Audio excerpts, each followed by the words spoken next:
chaos erupts as danger and high-stakes decisions collide. Matt Clark lures Sharon and Noah into a terrifying trap, leaving their fate uncertain.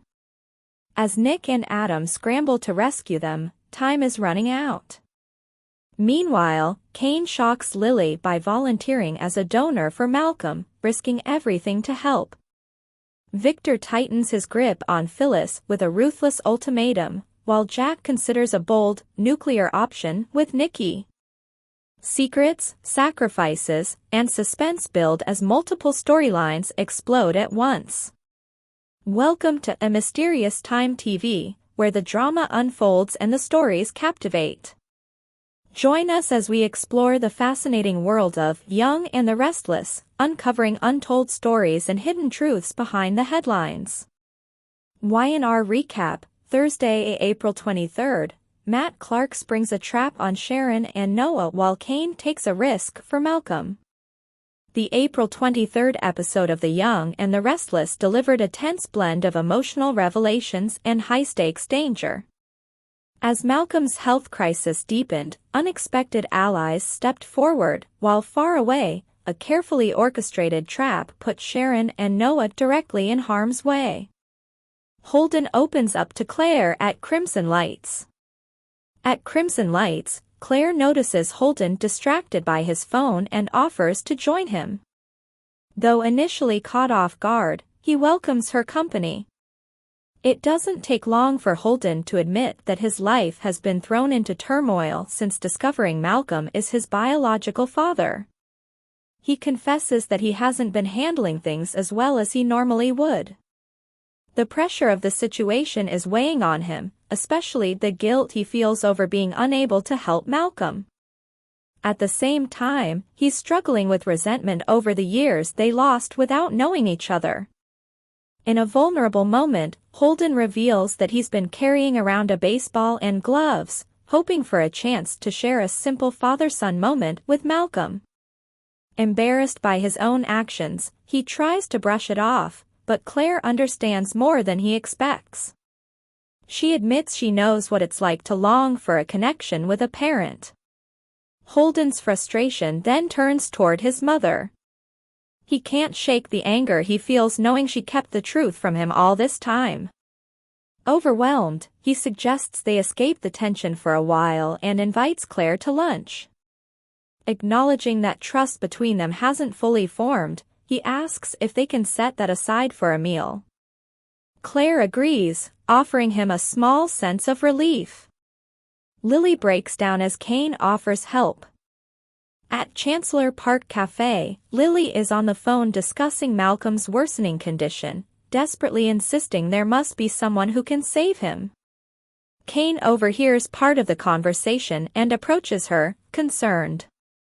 Though Lily is initially irritated by what she sees as eavesdropping, Kane explains it wasn't intentional and gently asks how she's holding up.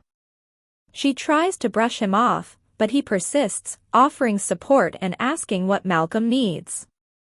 Lily eventually reveals the truth. Malcolm is battling aplastic anemia and urgently requires a compatible bone marrow donor. So far, no matches have been found, not even among those closest to him. While the National Registry remains an option, the process could take far too long. Without hesitation, Kane offers to be tested as a potential donor. Lily is taken aback, insisting she can't ask that of him, but Kane makes it clear she isn't asking, he's volunteering. His gesture deeply moves her, though Kane clarifies that he's not doing it to win her back, even if reconciliation would mean something to him. Instead, he says he simply wants to do the right thing. He also acknowledges how much Malcolm matters to Lily and her children. Kane even references Lily's father, suggesting that helping Malcolm might give her a sense of peace she never had when she couldn't save her dad. Lily is stunned that he understands her so well, and quietly admits he's right.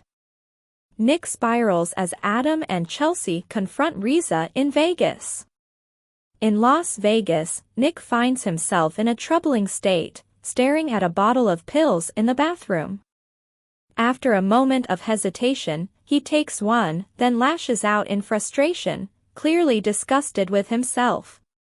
Meanwhile, Adam uses Chelsea's phone to leave a warning message for Sharon, explaining that Matt Clark has taken both his and Nick's phones and that she shouldn't trust any messages appearing to come from them.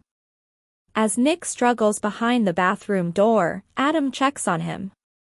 Nick insists he's fine, but the tension is obvious. Soon after, Riza arrives at the hotel suite. Adam confirms that Nick is alive, and Chelsea immediately presses Riza for information about Matt. Riza claims she hasn't heard from him, but neither Adam nor Chelsea believes her. The confrontation intensifies as Chelsea directly questions Riza's loyalty. Riza fires back, accusing Adam of betraying her trust by using her to get closer to Matt. Adam then bluntly asks if she's helping Matt orchestrate a setup. Nick emerges from the bathroom just in time to demand answers as well. Riza refuses to be intimidated, insisting she came to help but has been treated like a suspect from the start. When she tries to leave, Adam physically stops her, demanding honesty and issuing a thinly veiled threat. Riza then shifts the conversation. If she's expected to betray Matt, what does she gain? She points out the enormous risk she'd be taking, especially if Matt retaliates. Adam promises protection, while Nick goes even further, offering to ensure she never has to see Matt again. Still cautious, Riza makes it clear that such a deal won't come cheap. Nick responds without hesitation, she can name her price. Sharon and Noah walk into Matt Clark's trap. Elsewhere, Sharon and Noah are driving through a remote area, unaware they are being manipulated. Following directions sent from what they believe are Nick's messages, they venture deeper into isolation. Sharon grows uneasy about their surroundings, noting how far they've traveled without seeing anyone. Noah, too, begins to feel something isn't right. He reflects on recent events, including Nick's past confrontation with Matt, and questions whether the situation has escalated too far. The message they received suggested they would witness Matt Clark's downfall, but Noah fears it might be a setup instead. As they continue, cell service disappears entirely. Their unease grows stronger with every mile. Eventually, they arrive at an abandoned fueling station, completely cut off from communication. Sharon suggests they turn back or find a signal before proceeding, but before they can make a decision, everything changes. Without warning, Matt Clark appears in the back seat of their car. Calm and menacing, he greets them with chilling words, making it clear they've walked straight into his trap. Claire meets Holden's mother. At Society, Holden and Claire arrive for lunch, still discussing Malcolm's situation. Holden wonders if, by some miracle, a donor has already been found. Their conversation is interrupted when Holden spots his mother, Stephanie, and introduces her to Claire. After exchanging pleasantries, Stephanie unexpectedly asks Claire how she handled meeting her father later in life, quickly realizing the question is too personal and apologizing. She attempts to reframe the discussion, wondering aloud how long it's reasonable for someone to stay angry in such circumstances. Ultimately, she admits her own wrongdoing and acknowledges she must take responsibility for her past lies. Stephanie then shifts topics, recognizing Claire as the woman who accompanied Holden to Los Angeles. In a lighter moment, she teases her son, suggesting he should stop charming multiple women and settle down with one. After she leaves, Holden reflects on his upbringing, acknowledging that despite everything, his mother has been a good parent. He even admits that her decision to come clean now, though late, may ultimately help save Malcolm's life. Claire, amused, notes Stephanie's eagerness to see him married. Holden laughs, sharing that she's been pushing him in that direction since childhood. He recalls a story about her trying to match him with a neighbor girl years ago. Still, he insists he's not ready to settle down anytime soon. Claire relates, explaining that she also wants to experience more of life before making long-term commitments. Kane moves forward with donor testing. Back at Chancellor Park Cafe, Stephanie meets with Lily and Kane to fast-track his donor compatibility testing. Lily expresses heartfelt gratitude for Kane's willingness to step up. After he leaves, Stephanie quietly tells Lily that she believes Kane's motivation is clear, he's doing this for her. This episode weaves together emotional vulnerability and escalating danger, as characters face life-altering choices. While Kane's selfless decision offers a glimmer of hope for Malcolm, Sharon and Noah's situation takes a terrifying turn, proving that Matt Clark remains a serious and unpredictable threat. Next update. Patty scores a secret payday as Jack floats a drastic move with Nikki. On the April 22, 2026 episode of The Young and the Restless, tensions escalated across Genoa City as relationships strained, old rivalries reignited, and dangerous plans quietly took shape. At her suite in the club, Diane is surprised when a delivery arrives. Assuming it's from Jack, she opens it to find she's right. Inside is a deeply emotional letter filled with apologies and heartfelt words, along with an extravagant ring. Clearly moved, Diane wipes away tears as she reads. However, rather than embracing the gesture, she carefully places everything back into the bag and heads out. Her next encounter is anything but pleasant. Diane crosses paths with Patty and immediately makes it clear she isn't welcome. Patty fires back without hesitation, reminding Diane of her own past, particularly her affair with Jack while she was expecting his child. Diane retaliates by listing Patty's long history of crimes, including poisoning, kidnapping, and worse. Patty doesn't back down, instead taunting Diane that she's beginning to unravel. Frustrated, Diane storms off. Meanwhile, at the Abbott residence, Jack and Kyle are in the middle of a business discussion when Nikki arrives unexpectedly. The tone quickly shifts as Jack admits things have reached a breaking point. He hopes his latest attempt to reach Diane will succeed, though he's far from confident. After Kyle leaves, Jack confides in Nikki about his crumbling marriage. Diane refuses to trust him, especially given Patty's involvement in recent events. Nikki is appalled that Victor has brought Patty back into the picture, calling it deeply disturbing. She worries that any hope of reconciliation between her and Victor is slipping away. As Jack serves Nikki tea and scones, Diane suddenly walks in, clearly unimpressed by the cozy scene. Though Nikki offers to leave, Diane insists she won't be staying long anyway. She mentions her unpleasant encounter with Patty before turning her frustration toward Jack. She rejects his attempt to win her back with expensive gifts, returning both the letter and the ring. Jack pleads with her not to walk away, but Diane shifts her focus to Nikki, accusing her of enjoying the situation and taking advantage of the tension. The atmosphere grows even colder as Diane exits, leaving Jack devastated. Elsewhere in the club dining room, Michael updates Lauren on Victor's aggressive strategy against Summer's company. He reveals that Victor intends to completely dismantle the business. Lauren remains defiant, insisting they won't go down easily, but Michael cautions her against getting dragged down alongside Phyllis. Their conversation becomes heated as Lauren questions whether Michael is acting on Victor's behalf. He denies it, explaining he's simply presenting the facts and trying to help. Lauren notes that a large portion of their staff has already walked out, something Michael confirms was orchestrated by Victor.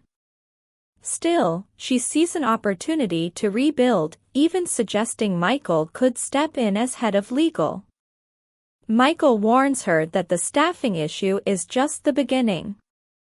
He reveals a far more sinister tactic. Victor plans to use artificial intelligence to fabricate evidence of fraud and corporate espionage. Lauren immediately understands the implication. Unless Phyllis gives up the company, she could be destroyed.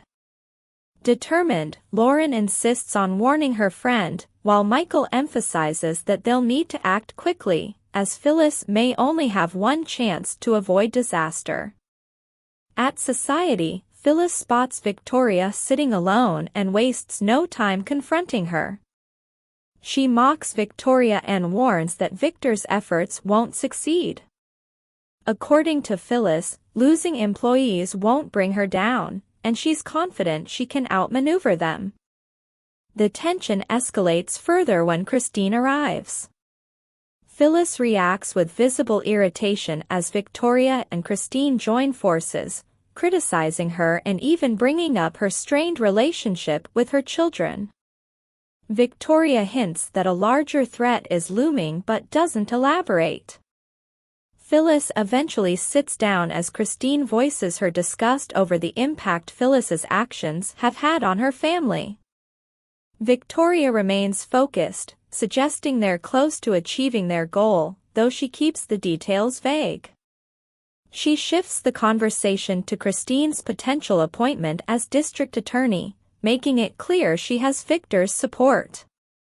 Kyle later enters and questions why Phyllis seems so unhappy if she truly has everything she claims. Rather than respond, Phyllis walks out, leaving the tension unresolved. Victoria continues encouraging Christine to accept the D.A. role, while Kyle remains puzzled by Phyllis's demeanor. Phyllis soon finds herself face-to-face with Patty at the club, and the encounter quickly turns hostile. Patty mocks her, while Phyllis reminds her of her past, including nearly harming her daughter. She questions how someone like Patty could be allowed back into society. Patty defends herself, claiming she's been given another chance and pointing out that Summer is alive and well. Phyllis rejects the idea that Patty deserves redemption, bringing up past events, including what Patty did to Jack. When Patty continues mentioning Summer, Phyllis angrily tells her to stop. Patty, unfazed, casually suggests Phyllis seek professional help for her anger before walking away. Later, at the club bar, Phyllis vents to Michael and Lauren about Patty's return. Lauren explains that Patty has officially been declared rehabilitated, which only horrifies Phyllis further. Shifting gears, Phyllis presses Michael about joining their team. Michael clarifies that while he won't formally sign on, he's willing to provide legal guidance. He warns that Victor's plan could place Phyllis in serious legal trouble. Lauren reinforces the urgency, and Michael suggests there may be a way out, if they act carefully. Back at the Abbott mansion, Diane remains unconvinced that Nikki will ever truly walk away from Victor. Jack defends Nikki, which only deepens Diane's frustration. In a final emotional appeal, Jack declares his love, clearly hoping to break through to her. Though Diane is visibly affected, she doesn't give in. Instead, she delivers a cold farewell and leaves, telling them to enjoy their tea. Alone again, Jack and Nikki reflect on the situation. Nikki expresses hope that love might still prevail, but Jack is losing faith. After exhausting every other option, they begin to consider a more extreme solution, what Jack refers to as a nuclear option. At the ranch, Victor meets with Patty and praises her for her role in recent events. He's pleased with the outcome and calls her decision to help him a smart one. The conversation turns to payment, and Victor discreetly hands her a bag filled with cash, stressing the importance of keeping their arrangement private. When Victor asks whether she plans to leave town, Patty gives a cryptic response. She admits she's missed Genoa City and suggests she may not be going anywhere anytime soon. Back at Society, Victoria checks in with Kyle about Harrison. Kyle says the boy is doing as well as can be expected, considering everything Victor has done. He makes it clear, however, that Victor's actions need to be addressed. Victoria apologizes, but Kyle brushes it off, clearly unconvinced. Turning back to Christine, Victoria insists that Victor is actually the victim in his conflict with Phyllis. She hints that they possess damaging information that could finally bring Phyllis down once and for all. As the episode closes, alliances continue to shift, tensions rise, and the threat of Victor's calculated schemes looms larger than ever, setting the stage for even more explosive confrontations ahead. Next update. Y&RRecap, Friday, April 24th. Nick and Adam race to save Sharon and Noah while Victor corners Phyllis.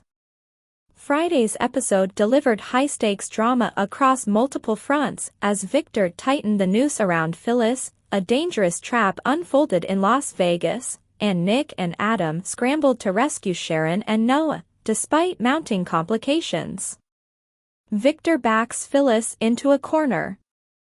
At Summer's conglomerate, Phyllis found herself spiraling, even arguing with her own portrait before being interrupted by Victor and Victoria. The father-daughter duo appeared amused by her unraveling, but they quickly shifted focus to business. Phyllis lashed out, accusing them of poaching her head of security and threatening to throw them out. Victoria advised her to listen carefully instead, as they had come with an offer, one that could determine her future. Phyllis refused outright, reminding them of past betrayals. She pointed out that previous agreements with both Victor and Victoria had been built on deception, leaving her unwilling to negotiate again. Victoria then delivered the ultimatum: return control of Newman Enterprises immediately or face legal consequences. According to her, they had uncovered evidence tying Phyllis to a conspiracy involving Kane and Billy, using an AI system to take over Chancellor Industries. Phyllis dismissed the threat, insisting the district attorney wouldn't entertain such claims. But Victor dropped a critical update: Christine was about to become the new DA, and she would have both the time and motivation to pursue the case. Still skeptical, Phyllis demanded to see proof.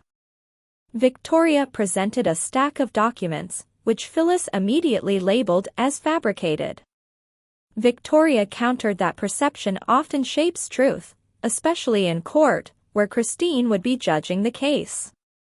Phyllis fired back, accusing them of hypocrisy and suggesting their own secrets, like Jack's kidnapping, could come back to haunt them.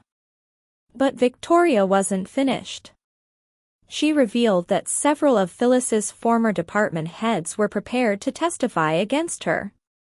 Moments later, 5 former executives entered the office, standing firmly behind Victoria. The visual alone made it clear how serious the situation had become. Despite the mounting pressure, Phyllis refused to back down.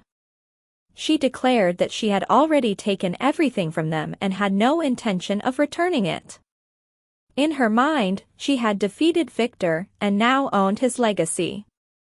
Victor sharply rejected that claim, reminding her that he built his empire from nothing.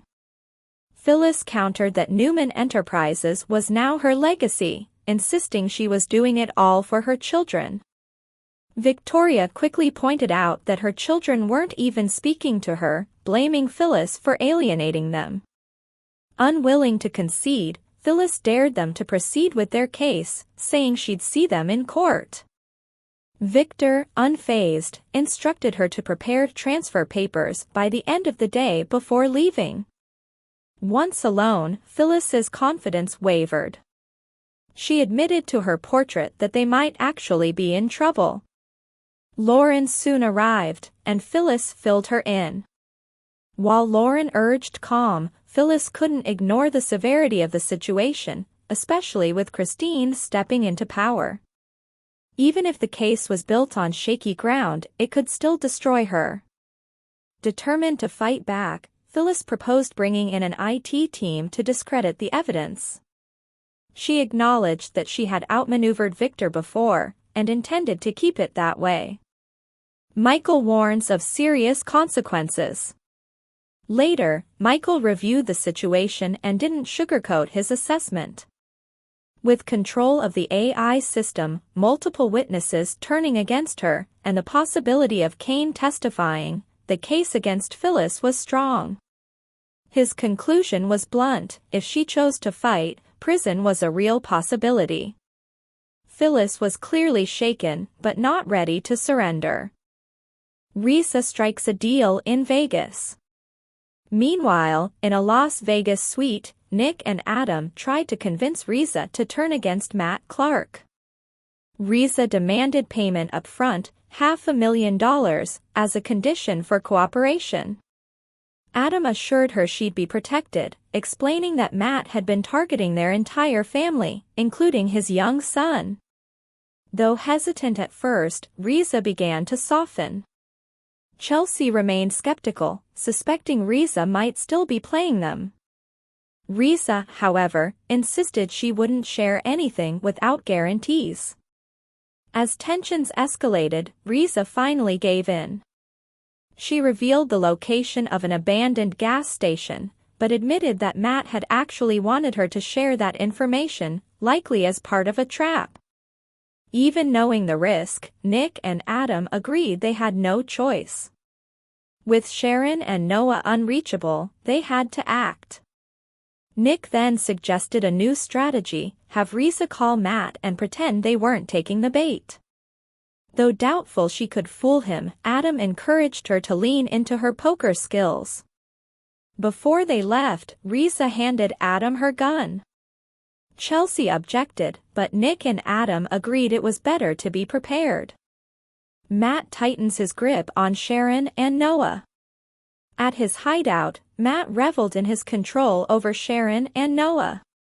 He admitted he had used Nick's phone to lure them into his trap. When Noah attempted to fight back, Matt quickly pulled a gun, forcing him to retreat. He then led both captives into a rundown building. Matt taunted them, insisting he had already gotten away with everything. He also questioned Noah about Sienna, hinting that the situation was far from over. Sharon tried appealing to him, warning that Nick would never stop searching. But Matt remained confident, claiming no one could stop him. He demanded their phones and demonstrated his setup by answering a call from Risa. She told him that the Newmans were heading back home, claiming they didn't believe her story about the gas station. Suspicious at first, Matt tested her loyalty. Risa stood firm, insisting her partnership with him was too valuable to risk. Satisfied, for the moment, Matt ended the call. Turning back to Sharon and Noah, he revealed that Nick was heading in the wrong direction. Now, he said, it was just the three of them, and things were about to get worse. Victoria and Victor celebrate early. Back at the Newman Ranch, Victor and Victoria reflected on their confrontation with Phyllis. Victoria felt confident they were close to reclaiming Newman Enterprises, praising her father's strategy. Victor, in turn, acknowledged her performance, impressed by how she handled Phyllis. While Victoria hoped Phyllis would accept their deal, Victor seemed indifferent, suggesting he wouldn't mind seeing her behind bars. Chelsea and Risa clash. Back in the Vegas suite, Chelsea and Risa clashed after Nick and Adam departed. Risa pointed out that she had just risked everything to help Adam, only for Chelsea to dismiss it. Chelsea revealed that Adam had been deceiving Risa all along, using a false identity. The conversation shifted into a strange exchange of personal stories, Chelsea recounting a childhood scam involving stolen cookies, and Risa describing how she first met Adam. Despite their differences, both women acknowledged that Adam's past and his habits were hard to ignore. Nick's condition raises alarms. On the road, Adam confronted Nick about his behavior. Nick insisted he was just anxious, but Adam recognized the signs. Nick had been using drugs. Adam urged honesty, pointing out that they were heading into a dangerous situation and needed to be at their best. He also expressed concern that Matt was likely anticipating their arrival. Nick's condition only worsened, making their mission even more risky. Matt's chilling threat. Back at the hideout, Sharon pleaded with Matt to let Noah go, arguing that the conflict was really between Matt, herself, and Nick. Matt rejected the idea, bringing up Noah's past betrayal involving his wife. He painted himself as the victim, claiming the Newmans had destroyed his life. Noah admitted his wrongdoing and apologized, but Matt remained unmoved. He insisted there was no way out for them. As Sharon and Noah tried to protect each other, Matt twisted their bond into something cruel, suggesting one of them might have to watch the other die. What's coming next? The danger escalates further as Adam gives Nick permission to take more drugs if necessary, believing it might help him in a fight. Meanwhile, Matt monitors everything through surveillance, watching as Nick struggles and the hostages remain trapped. In a shocking development, Adam eventually returns to Chelsea, but without Nick, raising even more questions about what went wrong. This episode set the stage for explosive consequences, with multiple lives hanging in the balance and no clear path to safety. Next update. Kane's shocking promise stuns Lily as Matt springs a chilling trap on Sharon and Noah. Thursday's episode delivered emotional confessions, unexpected generosity, and a dangerous turn of events that left several lives hanging in the balance. At Crimson Lights, Claire meets up with Holden, who is still trying to process everything he's recently learned. Feeling lost and unsure of his next steps, he admits he's struggling with guilt, believing he's somehow failed Malcolm. Claire gently reminds him that not being a donor match is beyond his control. Holden then shares something deeply personal. He bought 2 baseball gloves and a ball because he's always dreamed of playing catch with his father. Though he recognizes it might sound unrealistic, Claire reassures him that it's not too late to build meaningful memories with Malcolm if he chooses to. Their conversation shifts to Stephanie, and Holden doesn't hold back his frustration. He's angry that she kept such an important secret from him. Wanting to clear his head, he invites Claire to join him for lunch. She agrees, and the two head to society, only to run into Stephanie there. Claire encourages Holden to approach her, and introductions are made. It quickly becomes clear that Claire is already aware of Stephanie's secret. Stephanie apologizes again to her son and expresses gratitude to Claire for supporting him. After she leaves, Holden admits that despite everything, he believes his mother meant well. Meanwhile, at an outdoor cafe, Lily is overheard by Kane while she's on the phone reassuring Malcolm that they will find a donor. Once she hangs up, Kane asks about Malcolm's condition, prompting Lily to scold him for listening in. She tries to walk away, but Kane insists on helping. Though initially hesitant, Lily acknowledges his offer. Kane makes it clear that he still cares deeply and would do anything for her. Surprised by his kindness given their past, Lily opens up about her fear and sadness. Overwhelmed, she breaks down as Kane asks what Malcolm needs. She explains that Malcolm is battling aplastic anemia and that finding a suitable donor has become increasingly urgent. Without hesitation, Kane offers to get tested himself. While he admits the chances may be slim, he insists it's worth trying. Lily is left completely stunned by his willingness to step up. Kane emphasizes that his motivation isn't about rekindling their relationship, though he doesn't hide that he still has feelings. Instead, he says he wants to do something meaningful for someone who deserves it. He also hopes it might help Lily come to terms with lingering regret over her father. His understanding of her emotions catches her off guard. Soon after, Stephanie arrives at Lily's request and is informed that Kane is willing to be tested as a potential donor. She quickly takes charge, making arrangements as Kane heads off to begin the process. Elsewhere in Las Vegas, tension escalates. In a hotel bathroom, Nick secretly takes a fentanyl pill, clearly under pressure, while Adam remains concerned outside. Back in the suite, Adam leaves Sharon a message warning her that Matt Clark has taken their phones and urging her to stay safely in Genoa City.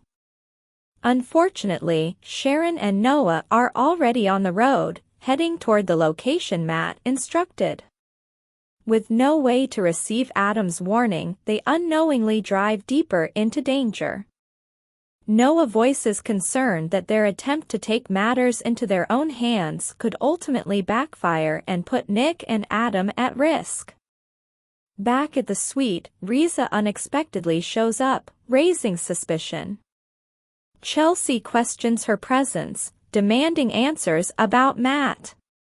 Reza claims she hasn't heard from him, but Chelsea isn't convinced. Adam confronts her directly, accusing her of deception and pressing her to reveal where her loyalties lie. The tension builds as Nick joins the confrontation, making it clear he wants answers too. When Reza attempts to leave, Adam stops her, warning that they won't make things easy for her if she continues withholding information.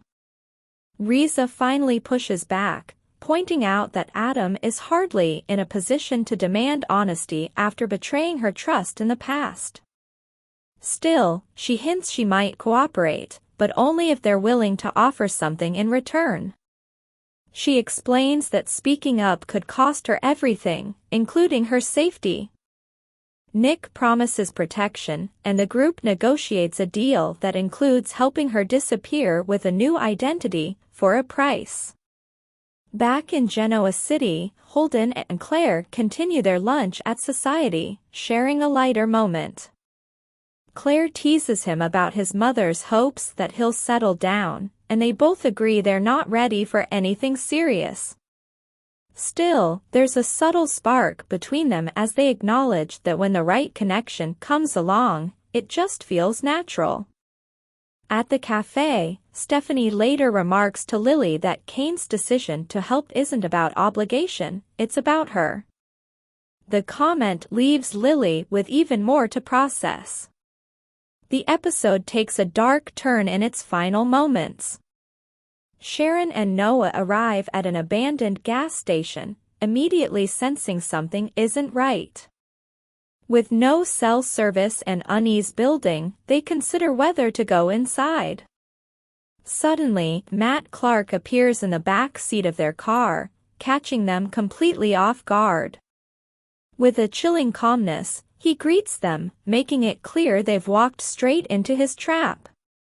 For more of the latest updates and behind-the-scenes secrets from Young and the Restless, make sure to hit subscribe and ring that bell.